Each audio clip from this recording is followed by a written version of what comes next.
हाय, मेरा नाम है नयनज्योति कलिता और आप लोग देख रहे हैं मेरा यूट्यूब चैनल द एनजेके। मैंने ये बाइक लिया था 3 महीने पहले, यामाहा FZS हाइब्रिड। तो इसका अभी 3000 किलोमीटर के आसपास हो गया, अभी फास्ट सर्विसिंग भी हो गया है। तो इसलिए मैंने सोचा कि आप लोगों के लिए एक रिव्यू वीडियो ले आओ, ताकि अगर आप लोगों को भी खरीदना हो तो आप लोगों को मदद मिले इससे।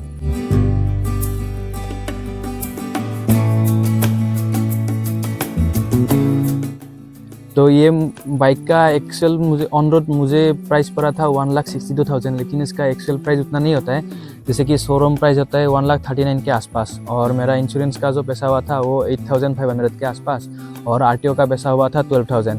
और मैंने extra RSA road side assistance and वो एक्सटेंडेड वारंटी लिया था 777 देके।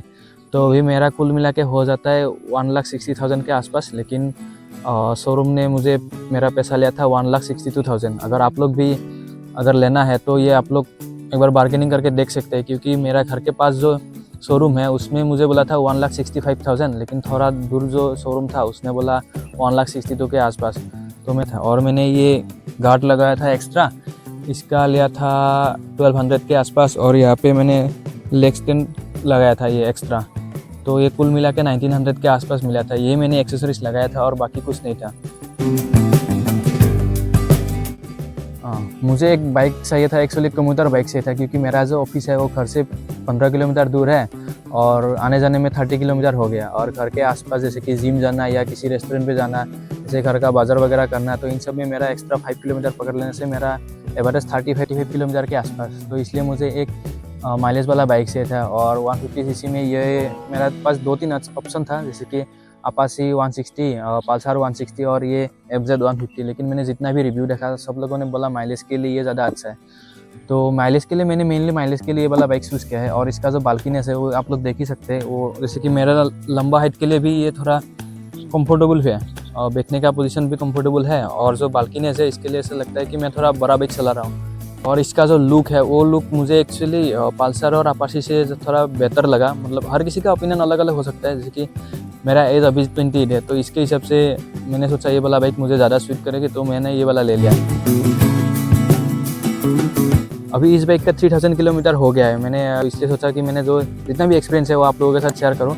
जैसे कि ये सिटी राइड के लिए थोड़ा अच्छा है, लेकिन जो 1-2 गियर में गियर शिफ्टिंग का वो प्रॉब्लम एक मुझे मिला है। लेकिन हाईवे में जितना भी दूर जाता हो, हाईवे में मुझे ऐसा लगा अच्छा लगा। 5th गियर में या 4th गियर में गाड़ी स्मूथली चलता है, और इसका जो साउंड है वो भी बहुत स्मूथ है। मतलब इरिटेटिंग नहीं है, साउंड अच्छा है और स्पीड भी अच्छा है। जैसे कि अभी मैं उतना स्पीड में चलाता भी नहीं हूँ, जैसे कि मैक्सिमम 70 या 60, एवरेज तो मेरा 50 के आसपास ही रहता है। तो हाईवे में ठीक ठाक ही चलता है। सिटी में थोड़ा प्रॉब्लम होता है शिफ्टिंग गियर में। और जैसे कि हैंडल आप लोग देख रहे हो, हैंडलिंग थोड़ा क्या है, पार्किंग के लिए थोड़ा मुश्किल होता है, क्योंकि ये ज़्यादा घूमता नहीं है, ये बहुत कम डिस्टेंस में रहता है, इसलिए पार्किंग के लिए थोड़ा प्रॉब्लम होता है। और इसका जो ब्रेक है वो सिंगल ABS है, लेकिन डुअल डिस्क है, लेकिन सिंगल ABS है। तो सेफ्टी के साथ थोड़ा कॉम्प्रोमाइज़ हो जाता है। लेकिन मेरा जितना अभी डिस्टेंस है और मैं जितना स्पीड में चलाता हूँ, जैसे कि मैक्स 60, और मेरा जो रास्ता है मैं 50 के ऊपर भी जा नहीं सकता, तो उसके हिसाब से मेरे लिए ये सही है। सिंगल ABS से मेरा चल जाता है, तो थोड़ा बहुत कॉम्प्रोमाइज़ हुआ है सेफ्टी के साथ, लेकिन फिर भी ठीक है, मेरे लिए ठीक ही है, चल रहा है।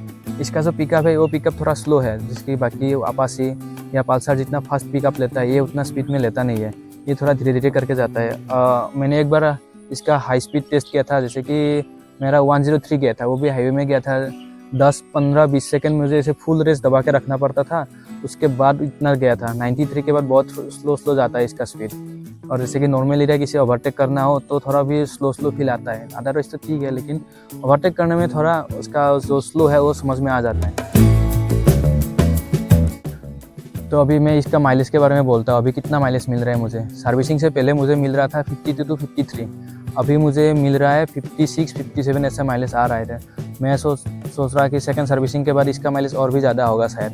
जैसे कि अगर मेरा 60 के आसपास माइलेज आ गया, जैसे कि मेरा रूट है अभी जाने में 15 किलोमीटर के लिए आधा घंटा लगता है, आने में 15 किलोमीटर के लिए आधा घंटा लगता है।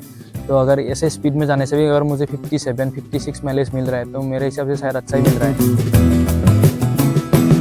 जब ये बाइक का एडवर्टाइज किया था तो हाइब्रिड के बारे में बहुत कुछ बोला था। जैसे कि कार का हाइब्रिड होता है कि बैटरी से चलता है बहुत ज़्यादा, थोड़ा बैटरी से चलता है, थोड़ा पेट्रोल से चलता है, लेकिन यहाँ का उतना वो नहीं है। जैसे कि अभी स्टार्ट होता है, मेन बैटरी है यहाँ पे, ठीक है, और जैसे कि स्टार्ट होता है तो स्टार्ट साइलेंटली होता है, और जब हम लोग 1 या 2 गियर में रहते हैं, 0 से या 1-2 स्पीड तक 10-15 सेकंड तक बैटरी से चलता है। वो यहाँ पे एक स्क्रीन पे डिस्प्ले में आ जाएगा असिस्ट करके, मैं वो असिस्ट वाला वीडियो दिखा दूँगा आप लोगों को। तो वहाँ पे असिस्ट आ जाता है, वही है बैटरी का कम। और जब स्टार्ट होता है तब साइलेंटली होता है, जैसे कि अभी सुनिए आप लोग। तो अभी जो स्टार्ट हुआ ये बस साइलेंटली हुआ था। बस यही 2 काम है बैटरी का, जैसे कि ऐसे ही हाइप करके रखा है। मुझे तो लगता है ये प्रोटोटाइप है, मतलब हाइब्रिड का कुछ उतना वो इस्तेमाल हुआ नहीं है इसमें। तो इस बाइक के बारे में मुझे क्या क्या अच्छा लगा मैं वो बोल देता हूँ एक बार। जैसे कि ये डिस्प्ले, ये आप लोग डिस्प्ले देखिए, डिस्प्ले में हर चीज़ है जो चाहिए। टाइम है, यहाँ पे गियर इंडिकेटर है, स्पीड है, ओडोमीटर है, फ्यूल है, फिर ये TCS कंट्रोल का आ जाता है ये वाला। यहाँ पे ABS का भी सिंबल है, न्यूट्रल है, यहाँ पे इंस्टेंट फ्यूल कितना है वो सब आ जाता है। तो डिस्प्ले के लिए मैं सफिशिएंट है, इससे ज़्यादा डिस्प्ले में कुछ नहीं चाहिए। और जो ये इंडिकेटर वगैरह यहाँ पर जो पैनल है वो भी बहुत अच्छा है, इजी टू यूज़ है, कोई मुश्किल नहीं है। फ़ोन आना हुआ, जैसे कि मैं अगर ब्लूटूथ कनेक्ट करके चलता हूँ, अगर किसी का फ़ोन आ गया तो डिस्प्ले में आ जाता है, और फ़ोन काटना है, रिसीव करना है तो यहाँ से कर सकते हैं। और इसका जो साउंड है, साउंड भी बहुत इरिटेटिंग नहीं है, मतलब जैसे कि 70 में चला हुआ या 80 में चला हो तो साउंड बहुत स्मूथ है। 3000 चलाने के बाद मुझे जो ख़राब एक्सपीरियंस लगा है मैं वो बोल देता हूँ आपको एक बार। गियर शिफ्टिंग 2 और 3 इतना स्मूथ नहीं है, वो पता है सबको, लेकिन 5th और 4th तो अच्छा होना चाहिए। लेकिन यहाँ पे क्या होता है, जैसे कि मैं 5th गियर में 5-10 मिनट चला लिया या उससे ज़्यादा चला लिया, जब मैं गियर चेंज करता हूँ 4th में जाता हूँ, वो 4th में जाता है नहीं है, नीचे जाता है, लेकिन वहाँ पे किसी भी गियर में लगता नहीं है, जैसे न्यूट्रल की तरह रह जाता है। या और गियर इंडिकेटर जो है वहाँ पे 2-2 डैश आ जाता है, ऐसे 10-15 सेकंड रह जाता है ऐसे। तो उस टाइम पे मुझे कुछ करने का होता नहीं है, कुछ नहीं कर पाता मैं, ना गियर चेंज कर पाता हूँ, कुछ नहीं कर पाता हूँ। लेकिन थोड़ा टाइम बाद अपने आप ठीक हो जाता है। मैंने फास्ट सर्विसिंग के टाइम भी ये वाला बात बोला था, उन लोगों ने यहाँ पे ऑयल वगैरह लगाया था, लेकिन उतना काम पे आया नहीं है। अभी फिर से प्रॉब्लम वही दिख रहा है।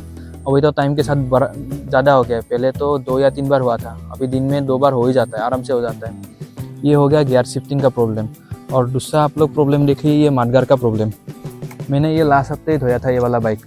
अभी मेरा रूट तो विलेज रूट है, लेकिन रास्ता उतना भी ख़राब नहीं है, फिर भी आप गाड़ी का हालत देख लीजिए कितना गंदा हो गया है। ये वाला पोर्शन जो है, ये वाला पोर्शन मडगार्ड उन लोगों ने दिया नहीं है, और दुकान में भी ये वाला एक्सटेंडेड वर्जन मिलता नहीं है, तो अभी उसके लिए इतना गंदा है ना कि धोने का मन नहीं करता है।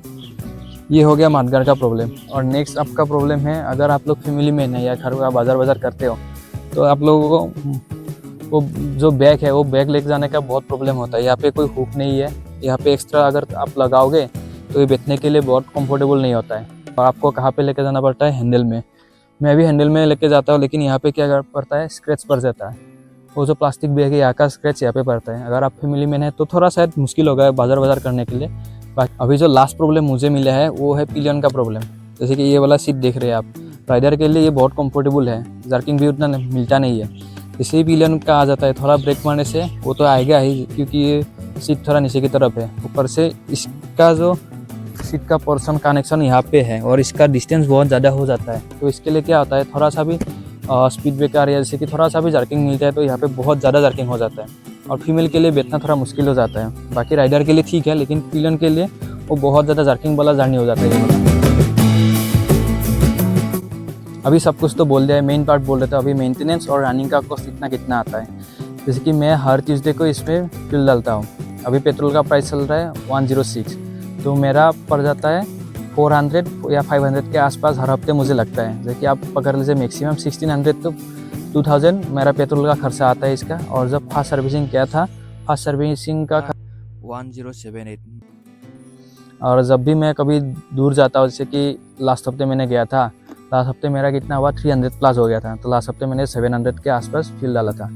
तो खर्चा ऐसा ही आता है खर्चा। और एवरेज आप पकड़ लीजिए 58-57 माइलेज ऐसा देता है, और उसके हिसाब से आप खर्चा कैलकुलेट कर लीजिए। मेरे लिए तो हर हफ्ते के लिए 400 से चल जाता है आराम से, जैसे कि पकड़ लीजिए 1600, इससे ज़्यादा नहीं जाता है।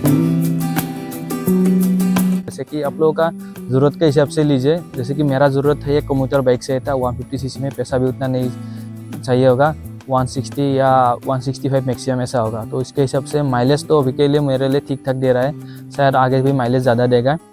और जैसे कि अगर किसी को राफ चलाना है तो राफ के लिए थोड़ा शायद मुश्किल होगा, क्योंकि इसका पिकअप बहुत स्लो है, और जिसको राफ चलाना पसंद है उसके लिए ये शायद उतना बाइक अच्छा नहीं होगा। जैसे मेरे तरह जो नॉर्मल चलाता है, जैसे कि मैक्सिमम 60 या 50 एवरेज 50 स्पीड में चलाता है, तो उसके लिए बेस्ट है। माइलेज में बहुत अच्छा मिलता है, डेली आमदन के लिए वाला बाइक बहुत अच्छा है। Thank you. मैं अगर सेकंड सर्विसिंग के बाद अगर टाइम मिले कुछ हो तो मैं फिर से एक वीडियो लाऊंगा। अगर आप लोगों को ये देख के अच्छा लगा और किसी काम में आया तो ज़रूर मुझे बोलिए, और किसी को कुछ क्वेश्चन है पूछना है तो कमेंट सेक्शन में पूछ सकते हैं। Thank you.